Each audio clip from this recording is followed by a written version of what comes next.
በስመ አብ ወወልድ ወመንፈስ ቅዱስ አሐዱ አምላክ አሜን። እግዚአብሔር ቤተሰቦች እናታችን የቅድስት ድንግል ማርያም አስራት የቃል ኪዳን የመስቀል ስጦታዎች በወደደንና በፈቀደን በልዑል እግዚአብሔር ስም እንደምን ዋላችሁ? ለምን ከሰዓት ቆያችሁ? አሜን። እግዚአብሔር ይመስገን ብለን እንድናመሰግነው የፈቀደልን ልዑለ ባሕርይ እግዚአብሔር ስሙ ዛሬም ዘወትርም ለዘላለሙ የተመሰገነ ይሁን። እግዚአብሔር ቤተሰቦች እንግዲህ ከዚህ በፊት የጀመርነው የመጽሐፍ ቅዱስ ጥያቄና መልስ ውድድር እንግዲህ የመጀመሪያው ዙር አልቆ አሁን ደግሞ ሁለተኛ ዙር ላይ ነን ያለነው። ሰባተኛን ባለፈው ጀምረናል። አሁን ደግሞ ስምንተኛ ዙር ላይ ነን ማለት ነው።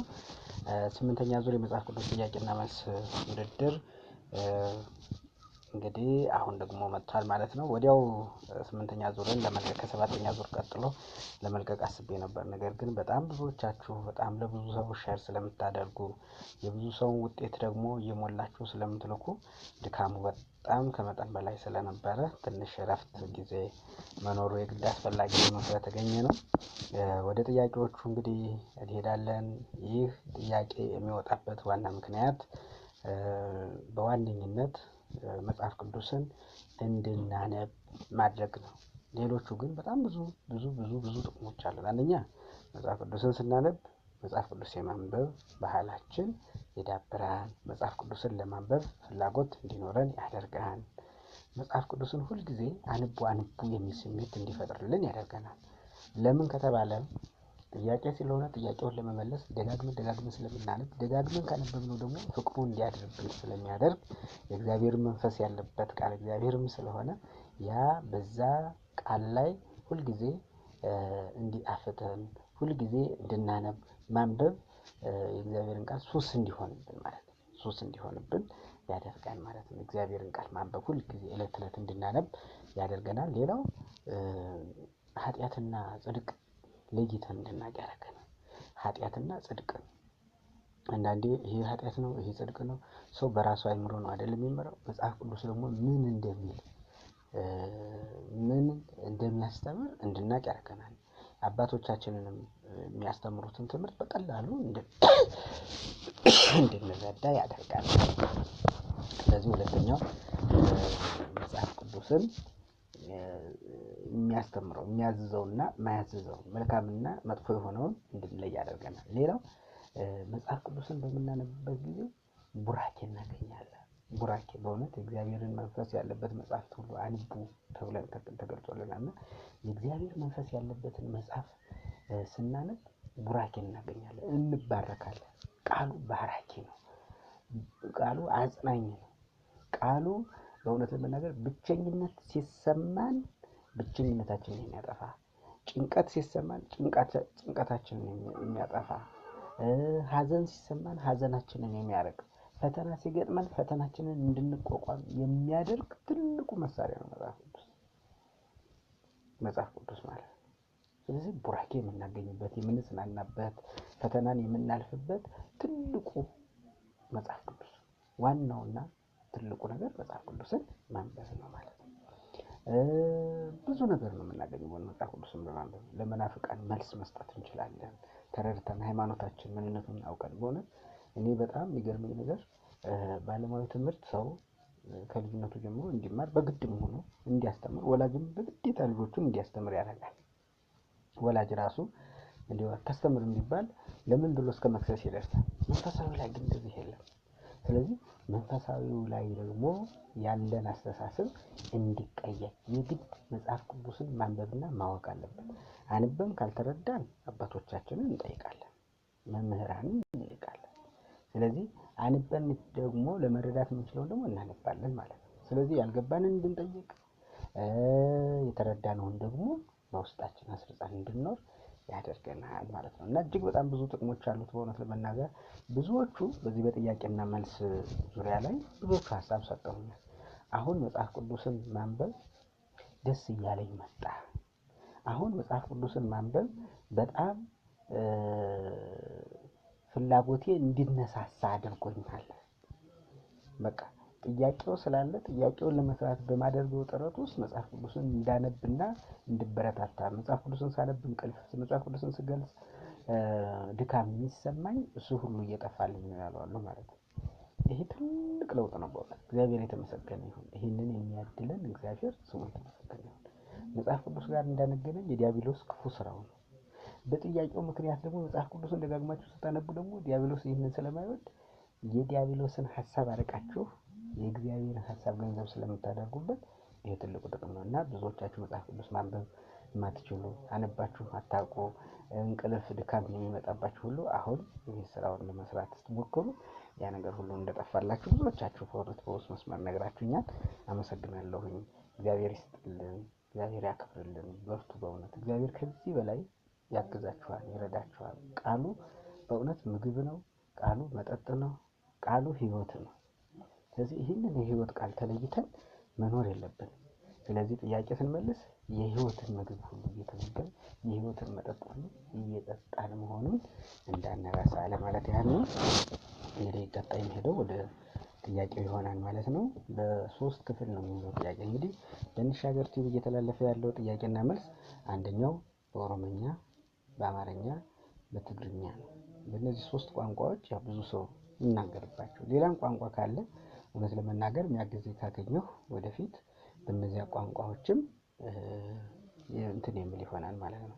እና ይህንን ደግሞ እያገዙኝ ያሉት በኦሮምኛ እህታችን ማርዬ እና እህታችን ሶሊያና በእውነት ጸጋውን ያብዛላችሁ። በትግርኛ ደግሞ ካላይ በእውነት እግዚአብሔር ይስጥልን፣ ቃለ ሕይወት ያሰማልን። በጣም ነው የማመሰግነው። ብዙ ጊዜ ያው ማደክማቸው ወንድሜ እና እህቶቼ ናቸው ማለት ነው። እና በጣም አመሰግናለሁ። እግዚአብሔር ይስጥልኝ፣ ዋጋችሁን መድኃኒዓለም ይክፈልልኝ። ሁልጊዜ በእውነት ደከመኝ ሰለቸኝ ሳይሉ ስራ በብዙ ስራዎችም ቢሆን እንዲያውም አንዳንድ ጊዜ ለምንድን ነው ቶሎ በል ጥያቄውን አምጣ እንጂ ሁሉ እያሉ የሚጎተጉቱኝ ናቸው ማለት ነው። እና አመሰግናለሁ። እግዚአብሔር ይስጥልኝ፣ እጅግ በጣም አመሰግናለሁ። ወደ ጥያቄው ነው የሚሄደው።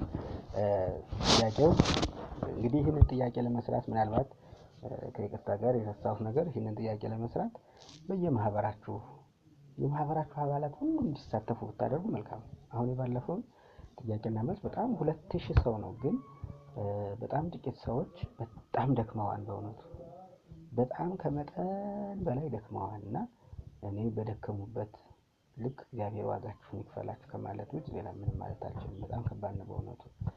በቃ አይናቸውን እስኪያማቸው ሰላምታቸው ሁሉ መጽሐፍ ቅዱስን ሰራችሁ የት ናቸው ምን አደረጋችሁ ሁሉ ነገራቸው ወሬያቸው ሁሉ ይሄ ሆኖ የሰነበቱ እህቶችና ወንድሞች ነበሩ ማለት ነው። እና በእውነት ጸጋውን ያብዛላችሁ። ምንም በእውነት ያን ያህል ደክማችሁ ደግሞ ውጤታችሁ እጅግ በጣም ግሩም ነበር። ወደ 2000 ሰው ነው ያሳተፋችሁ፣ ግን በጣም ደክማችኋልና ከእንግዲህ በኋላ ባለው የቻለውን ትልኩለታላችሁ። የእግዚአብሔርን ጸጋ፣ የእግዚአብሔርን ቃል፣ የእግዚአብሔርን ቃል መማር የሚፈልግ ሰው ይስራ። መማር ካልፈለገ ደግሞ እንዲህ ያስገድዳችሁ አይሆንም በእውነት ለመናገር። እና ለእናንተ ግን በእውነት በደከማችሁት በለፋችሁት ልክ መድኃኒዓለም ዋጋችሁን ይክፈላችሁ ነው ማለት እንፈልገው። ወደ ጥያቄው ሲመጣ አንደኛ ጥያቄ ሙሴ ከተራራው ሲወርድ የፊቱ ቁርበት ምን ሆኖ ነበር? ሀ ጠቁሮ፣ ለ አንጸባርቆ፣ ሐመርሃ ነጥቶ፣ መ ተሸብሽቦ። ደግሞአለሁ። ሙሴ ከተራራው ሲወርድ የፊቱ ቁርበት ምን ሆኖ ነበር? ሀ ጠቁሮ፣ ለ አንጸባርቆ፣ ሐመርሃ ነጥቶ፣ መ ተሸብሽቦ። ሁለተኛ ጥያቄ አንድ ሰው አባቱን ወይም እናቱን ቢመታ ቅጣቱ ምንድን ነው? እንደ መጽሐፍ ቅዱስ ሐሳብ ማለት ነው። አሁን ከዘጸአት ምዕራፍ 21 እስከ 40 ያለውን አነባችሁ ማለት ነው። አንድ ሰው አባቱን ወይም እናቱን ቢመታ ቅጣቱ ምንድን ነው? ሀ ግርፋት፣ ለ ካሳ መክፈል፣ ሐመርሃ ፈጽሞ መገደል፣ መ ከቤት መባረር። ደግሞአለሁ። አንድ ሰው አባቱን ወይም እናቱን ቢመታ ቅጣቱ ምንድን ነው? ሀ ግርፋት፣ ለ ካሳ መክፈል፣ ሐመርሃ ፈጽሞ ይገደል፣ መ ከቤት መባረር። ሶስተኛ ጥያቄ ታቦት ከውስጥና ከውጭ በምን እንዲለበጥ ታዘዘ? ታቦት ከውስጥና ከውጭ በምን እንዲለበጥ ታዘዘ? ሀ በብር፣ ለ በናስ፣ ሐመርሃ በጥሩ ወርቅ፣ መ በሐር። ደግሞ አለው ታቦት ከውስጥና ከውጭ በምን እንዲለበት ታዘዘ? ሀ በብር፣ ለ በነሐስ፣ ሐመርሃ በጥሩ ወርቅ፣ መ በሐር። አራተኛ ጥያቄ በሰንበት ቀን በማደሪያዎቻችሁ ውስጥ ምን አታድርጉ ተብሎ ታዝዟል? በሰንበት ቀን በማደሪያዎቻችሁ ውስጥ ምን አታድርጉ ተብሎ ታዝዟል? ሀ እሳት አታንዱ፣ ለ አትብሉ፣ ሐመርሃ አትጸልዩ፣ መ እንጨት አትሰብስቡ። ደግሞ አለው በሰንበት ቀን በማደሪያዎቻችሁ ውስጥ ምን አታድርጉ ተብሎ ታዟል? ሀ እሳት አታንድዱ፣ ለ አትብሉ፣ ሐመርሃ አትጸልዩ፣ መ እንጨት አትሰብስቡ። አምስተኛ ጥያቄ ሙሴ ከጻፈው መጽሐፍ ደምስሰኝ ብሎ የጸለየው ለማን ነው? ሙሴ ከጻፍከው መጽሐፍ ደምስሰኝ ብሎ የጸለየው ለማን ነው? ሀ ለአሮን፣ ለ ለራሱ፣ ሐመርሃ ለግብፃውያን፣ መ ለበደለው ሕዝብ።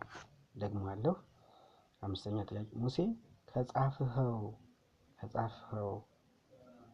ከጻፈው መጽሐፍ ደምስሰኝ ብሎ የጸለየው ለማን ነው? ሀ ለአሮን፣ ለ ለራሱ፣ ሐመርሃ ለግብፃውያን፣ መ ለበደለው ሕዝብ።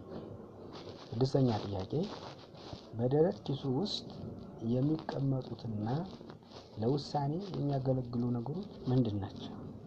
ስድስተኛ ጥያቄ በደረት ኪሱ ውስጥ የሚቀመጡትና ለውሳኔ የሚያገለግሉት ነገሮች ምንድን ናቸው? ሀ ወርቅና ብር፣ ለ ኡሪምና ቱሚም፣ ሐመርሃ ጽላቶቹ፣ መ መናና በትር። ደግሞ አለው በደረት ኪሱ ውስጥ የሚቀመጡትና ለውሳኔ የሚያገለግሉት ነገሮች ምንድን ናቸው? ሀ ወርቅና ብር፣ ለ ኡሪምና ቱሚም፣ ሐመርሃ ጽላቶቹ፣ መ መናና በትር። ሰባተኛ አንድ ዕብራዊ ባሪያ ጌታዬ እና ቤተሰቤን እወዳለሁ ብሎ መውጣት ባይፈልግ ጆሮውን በምን ይበሳል? አንድ ዕብራዊ ባሪያ ጌታዬን ቤተሰቤን እወዳለሁ ብሎ መውጣት ባይፈልግ ጆሮውን በምን ይበሳል? ሀ በወስፌ፣ ለ በሰይፍ፣ ሐመርሃ በችንካር፣ መ በሹል ድንጋይ። ደግሞአለሁ አንድ ዕብራዊ ባሪያ ጌታዬን ቤተሰቤን እወዳለሁ ብሎ መውጣት ባይፈልግ ጆሮ በምን ይበሳል? ሀ በወስፌ፣ ለ በሰይፍ፣ ሐመርሃ በችንካር፣ መ በሹል ድንጋይ። ስምንተኛ ጥያቄ ሐሰተኛ ወሬ አትቀበል የሚለው ትእዛዝ የሚገኘው በየትኛው ምዕራፍ ነው? ሐሰተኛ ወሬ አትቀበል የሚለው ትእዛዝ የሚገኘው በየትኛው ምዕራፍ ነው? ሀ በ21ኛው ምዕራፍ፣ ለ በ23ኛው ምዕራፍ፣ ሐመርሃ በ25ኛው ምዕራፍ፣ መ በ30ኛው ምዕራፍ። ደግሞ አለው ሐሰተኛ ወሬ ስምንተኛው ሐሰተኛ ወሬ አትቀበል የሚለው ትእዛዝ የሚገኘው በየትኛው ምዕራፍ ነው? ሀ በ21ኛው፣ ለ በ23ኛው፣ ሐመርሃ በ25ኛው፣ መ በ30ኛው። ዘጠነኛው ጥያቄ የመታጠቢያውን ሰን ተፋሰስ ከምን ተሰራ? ሀ ከሴቶች መስታወት ናስ፣ ለ ከንጹህ ብር፣ ሐመርሃ ከወርቅ፣ መ ከሸክላ። ደግሞ አለው የመታጠቢያው ሰን ወይንም ተፋሰስ ከምን ተሰራ? ሀ ከሴቶች መስታወት ናስ፣ ለ ከንጹህ ብር፣ ሐመርሃ ከወርቅ፣ መ ከሸክላ። አስረኛ ጥያቄ እግዚአብሔር አሕዛብን ከእስራኤል ፊት ለምን በአንድ ዓመት አላባረራቸውም አለ? እግዚአብሔር አሕዛብን ከእስራኤል ፊት ለምን በአንድ ዓመት አላባረራቸውም አለ? ሀ ስለራራላቸው፣ ለ እስራኤል ስለሰፈሩ፣ ሐመርሃ ሰራዊት ስለሌለ፣ መ ምድር ባድማ እንዳትሆን። ደግሞ አለ 10ኛ ጥያቄ እግዚአብሔር አሕዛብን ከእስራኤል ፊት ለምን በአንድ ዓመት አላባረራቸውም አለ? ሀ ስለራራላቸው፣ ለ እስራኤል ስለፈሩ፣ ሐመርሃ ሰራዊት ስለሌለ፣ መ ምድር ባድማ እንዳትሆን። እንግዲህ እስከ 10ኛ ጥያቄ ያለውን ክፍል አንድ እናደርጋለን ማለት ነው። ክፍል ሁለትን ደግሞ 20 ጥያቄ እያደረኩኝ ቀሪ 50 ጥያቄዎችን ትቀጥላላችሁ ማለት ነው። ከዚህ ቀጥሎ ደግሞ ክፍል ሁለት ይቀጥላል። ይህን እንደጨረሳችሁ ወደ ክፍል ሁለት ደግሞ ትሄዳላችሁ ማለት ነው። ስለነበረን ጊዜ እግዚአብሔር ስም የተመሰገነ ይሁን። ወስብሐት ለእግዚአብሔር ወለወላዲቱ ድንግል ወለመስቀሉ ክቡር አሜን። ይቆየን።